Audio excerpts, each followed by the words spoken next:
কথাগুলি বলছি, এখানে কোনো বক্তৃতা না, ঠিক আছে? এর আগে যে কথা বলছি, যে আমরা এক। আমরা যদি এক থাকি, আমাদের কেউ ভাঙতে পারবে না। আমার এখানে মা আছে এবং আমার সমবয়সী দুইজন আছে এবং মুরব্বী বাবার আছে, নজর ছেলেরা আছে। কেউ ভাইয়ের সমতুল্য, কেউ বাবার সমতুল্য, কেউ মা সমতুল্য, কেউ বোনের সমতুল্য। আমরা ঘোষণা করছি আমরা সব এক। আমরা শ্রমিক, আমরা রাষ্ট্রকে সাজাই।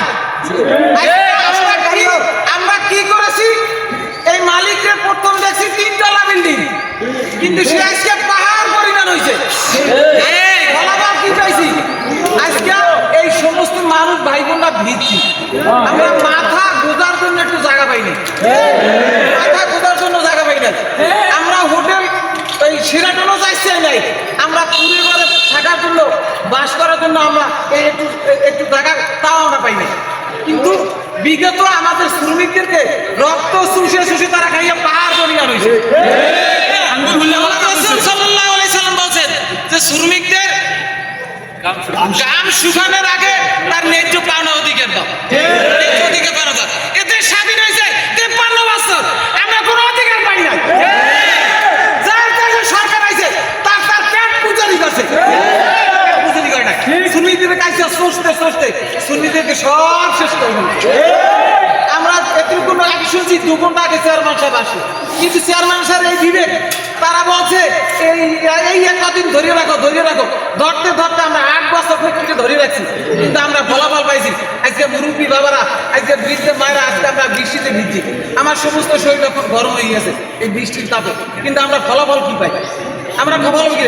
কিন্তু সকলের কাছে আমার একটাই দাবি, আজকে আমরা দাবি ন্যায্য অধিকার নিয়ে বাড়ি ফেলবো।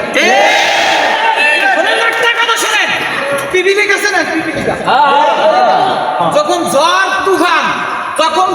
তুফান হয়, পিপিগুলো সব এক জড়ো হয়ে যায়, এক জড়ো হয়ে গেলে তারা পানিতে হাবুডুবু খায় আর ঝড়ে হাবুডুবু খায়, কিন্তু কেউ কাউকে ছাড়ে না।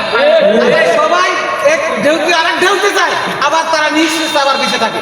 কিন্তু আমরা যদি মরার জন্য সব এক হই, একটাও মারা যাবো না। আমরা ন্যায্য অধিকার নিয়ে বাড়ি ফেলবো। আর যদি মনে করেন আমার নিজের চিন্তা আমি নিজে করবো, আমি নিজের বাঁচার জন্য নিজে বাঁচবো, আমার নিজের কাজের চিন্তা নিজে করবো, দেখবেন যে আমরা কেউ বাঁচতে পারবে না, সব মারা যাবে।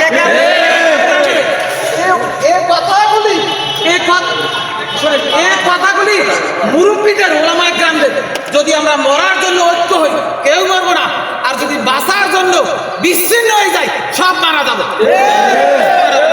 যতক্ষণ পর্যন্ত আমাদের আজকে এই দাবি না আদায় হবে, আমাদের কত 2024 যে আইন আছে, 22-23-24 যে আইন আছে, এই আইন মোতাবেক অনুযায়ী আমাদের ন্যায্য অধিকার আমাদেরকে বাস্তবায়ন করবে।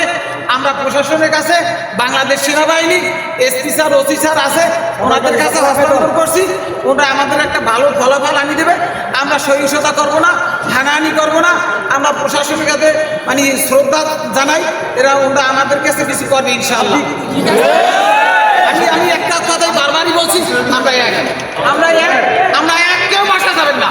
আমাদের কাছে অনুরোধ, কেউ বাসা যাবেন না। একটা দিন না খাই অন্তত 5-10 টাকা আছে, একটা বিস্কুট করে বেঁচে থাকবেন, ঠিক আছে? আমি কথাগুলি বলছি কিছু নিজের স্বার্থে না, আমাদের সকলের স্বার্থে। আমরা চাই অধিকার, বলছে আমরা ন্যায্য অধিকার চাই, না আমরা ন্যায্য অধিকার চাই। আর আমরা বাংলাদেশে বেঁচে থাকবো ইনশাল্লাহ। তাই কিছু কথা বলবেন? আমি বারবারই বলছি, আমরা কেউ যাবো না ইনশাল্লাহ। তাড়াতাড়ি আসার জন্য চেষ্টা করতে বলেন। কিছুক্ষণের ভিতরেই